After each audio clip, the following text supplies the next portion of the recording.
এটি হলো দুনিয়ার সবথেকে ভাগ্যবান মেয়ে, যার কখনো বিপদ আসতো না। বৃষ্টি হওয়ার সময় যখন এই মেয়েটি বাইরে বেরিয়ে আসে, তখন এর সাথে সাথে বৃষ্টি থেমে রাস্তায় হাঁটার সময় মেয়েটি কাদার গর্তে ঝাঁপ দেয়। তখনই সেই কাদার ওপর একটা নিউজ পেপার এসে বসে যায়। এরপর যখনই মেয়েটি লটারির দোকানের পাশ দিয়ে যায়, তখনই সেখানে অনেকে কোটি টাকা উইন। সে যেদিকে যেত সেদিকে শুকনো ফুল আবার তাজা হয়ে উঠত। তখনই পাখি উড়ে এসে তার জন্য ফুলের মালা নিয়ে আসে। আর অন্যদিকে একটি ছেলে ছিল যার ভাগ্য সব সময় খারাপ থাকতো। যখনই সে বাড়ি থেকে বের হতো, তখনই দরজার উপর থেকে তার মাথায় প্লেট পড়ে যেত। এরপর যখনই সে ছাতা নিয়ে বেরিয়ে আসতো, তখনই অনেক জোরে হাওয়া এসে তাকে উড়িয়ে নিয়ে যেত, যার কারণে যখনই সে আয়নায় তাকাতো, তখনই সেই আয়না ভেঙে যেত।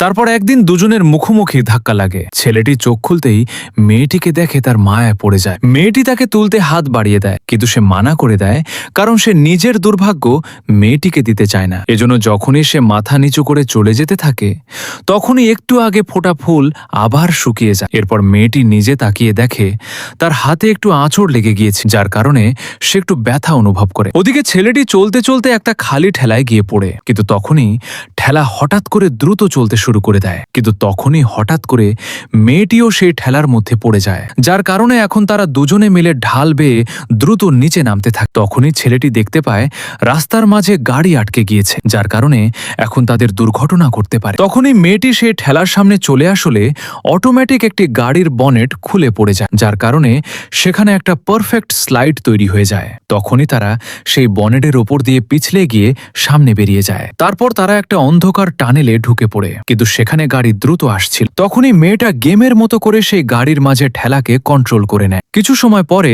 তারা পিয়ানো স্ট্রিটে পৌঁছে যায়। তখনই উপর থেকে পিয়ানো পড়তে শুরু করে দেয়, কিন্তু হঠাৎ করে একটা পিয়ানো পড়লে তারা লাফিয়ে ওঠে। তখনই মেয়েটি ছেলেটির হাত ধরে তাকে সামলে নেয়, আর দুজনে বাতাসে ভাসমান পিয়ানোর ওপর দৌড়ায়। তারপর তারা আবার খাদের মধ্যে পড়ে, এবং তখনই একটা রোলার কোস্টারের মতো রাইড শুরু হয়, যার কারণে তারা দুজনে অনেক খুশি হয়। কিন্তু তারা জানে না বিপদ এখনো বাকি আছে। তখনই হঠাৎ করে ব্রেক ফেল হয়ে তারা দুজনে বাতাসে ভাসমান পিয়ানোর ওপর দৌড়ায়। তারপর তারা আবার খড়ের মধ্যে পড়ে, এবং তখনই একটা রোলার কোস্টারের মতো রাইড শুরু হয়, যার কারণে তারা দুজনে অনেক খুশি হয়। কিন্তু তারা জানে না বিপদ এখনো বাকি আছে। তখনই হঠাৎ করে ব্রেক ফেল হয়ে তারা সোজা সমুদ্রের দিকে পড়তে থাকে। তখনই ছেলেটা দ্রুত করে ছাতা খোলে, কিন্তু অনেক জোরে বাতাস আসার কারণে ছাতাটা উল্টে যায়। যখনই মেয়েটি ছেলেটির হাত শক্ত করে ধরে, তখনই ছাতা আবার আগের মতোই হয়ে প্যারাশুটের মতো কাজ করে, আর তারা দুজনে আস্তে আস্তে নিচে নেমে একটা ব্রিজে এসে পড়ে। তখনই হঠাৎ করে হেলমেটের মধ্যে আকাশ থেকে কিছু একটা পড়ে যায়। ছেলেটি হাতে নিয়ে দেখে সেটি একটা আইসক্রিম। তখনই সেই আইসক্রিমটি দুজনে ভাগ করে নেয়, আর দুজনে একে অপরকে দেখে হেসে ওঠে।